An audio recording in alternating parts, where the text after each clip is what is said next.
Good morning and thank you very much. Ladies and gentlemen, distinguished participants of that meeting, I'm honored to speak in front of such an eminent audience. I appreciate the organization of this meeting and your initiative. I'm also glad that the event is co-organized by the Polish Institute of International Affairs. The title of seminar, Transatlantic Security in the Shadow of Russia's Long War, is meaningful to me. Unfortunately, the dark shadow of Russia's aggression against Ukraine looms not just over the transatlantic security, but also over the entire global security system. By starting its full-scale invasion of Ukraine, Russia did what Putin announced a very long time ago, including in his speech before Western leaders in Munich 17 years ago. Indeed, ladies and gentlemen, already 17 years ago, Vladimir Putin told us who he really was and precisely what plans he had. Unfortunately, no one in the West took his words seriously at the time. Let us recall that in February 2007, Putin was standing in Munich's Bayerischer Hof Hotel for half an hour and accused the United States and countries of the West of creating a unipolar world in which there is just one master, one sovereign. He claimed that at the end of the day, it's destructive. The culmination point of his speech was the conclusion that the free world had no importance or value for Russia. It was exactly then that Vladimir Putin publicly questioned the whole security architecture established after the Cold War and announced its destruction. That's what he did on February the 24th, 2022, by starting an invasion of Ukraine. He did exactly what he had announced in Munich. That moment came as a shock to many leaders who had put a lot of cooperative effort in order to include Russia into the post-Cold War global security system.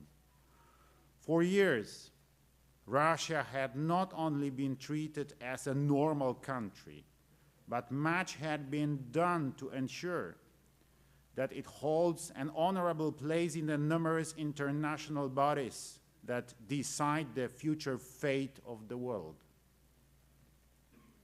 It is with very bitter satisfaction for me to say that Poland was not among the countries who were shocked.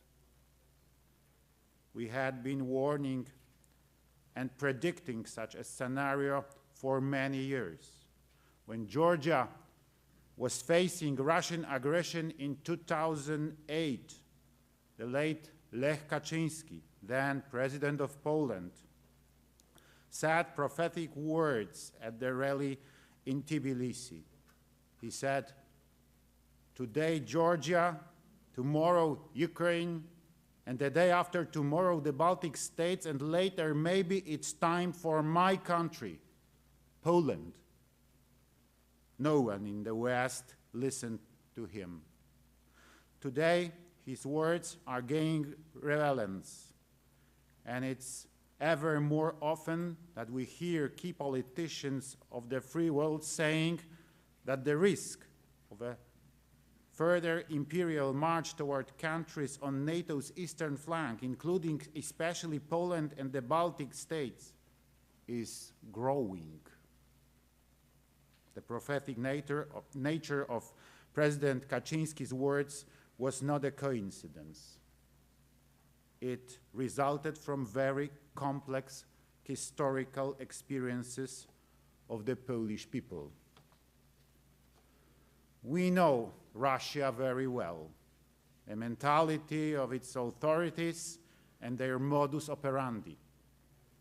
Moscow imperialism was born in the 15th century and has not changed much since then. Russian imperialism at the time of Tsars in the Soviet era and today means the same thing. It has at its core permanent expansion of the territory and at the cost of its neighbors in the West, South, and East, or possibly reducing them to serfdom and dominating them. It's a kind of very brutal and intensive colonialism close to its borders. We have to realize that since this policy has lasted for hundreds of years without interruption, it will probably not change after Vladimir Putin has left the Kremlin. The emergence of another emperor is just a matter of time. For the true problem is not this or that ruler at the Kremlin, but the imperial mindset of the Russian people. And this is precisely why we must win at the front line. If we hope for any kind of changes in Russia, we must bring about its clear military loss. Russians know exclusively the language of force, and they understand exclusively this very language. Regrettably, they don't care much for Western sanctions and for declining living standards. They have enough forces and resources in stock to continue a long war of attrition. This is one of the goals pursued by the Kremlin, to entangle the whole Western world in a very long war and exhaust our societies with inflation, new waves of refugees, and sudden increases in energy prices. Ladies and gentlemen, the thesis presented above means only one thing for us. We must deliver weapons to Ukraine as soon as possible. Weapons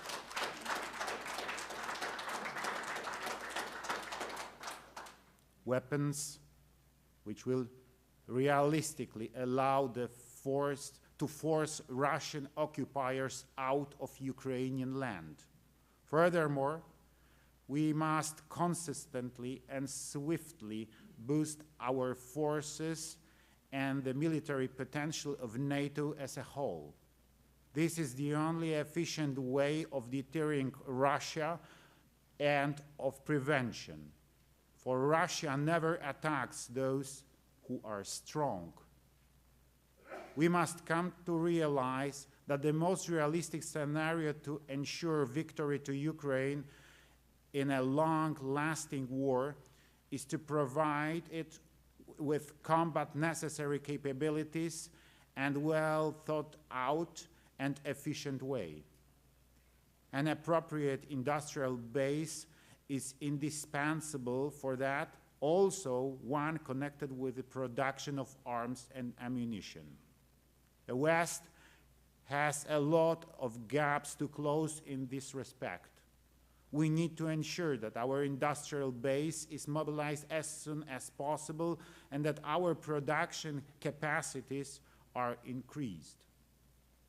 I think that the West has started to perform the operation of changing course in its geopolitical strategy. However, as is the case with the large vessels, such a movement takes time. Now we must accelerate and develop an efficient strategy of action. In this context, the results of the upcoming anniversary NATO summit in Washington are going to be very important. The summit must clearly demonstrate the alliance's readiness to carry out collective defense.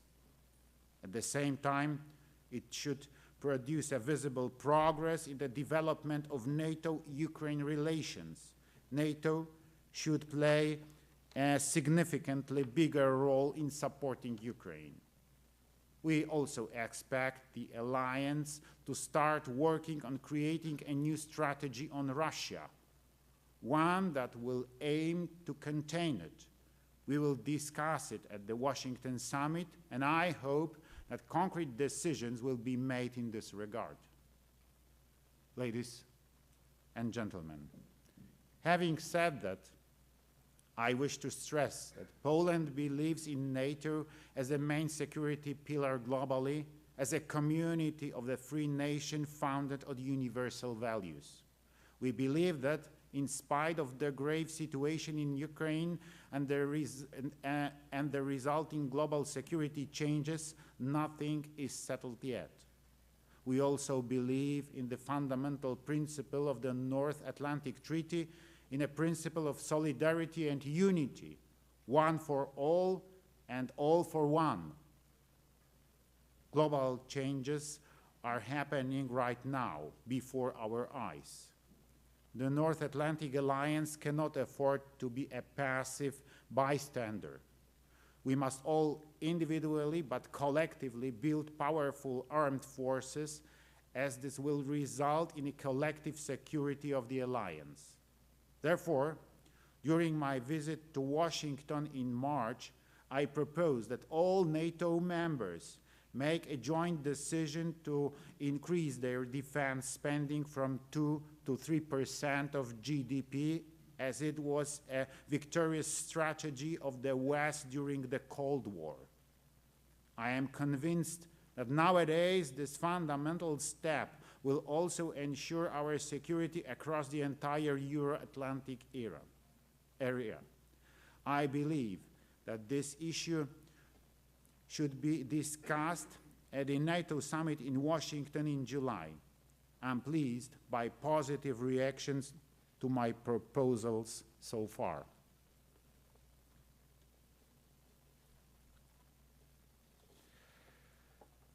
Let us remember that the Kremlin has switched its economy to the wartime mode, while the Middle East and the Pacific region are experiencing tensions.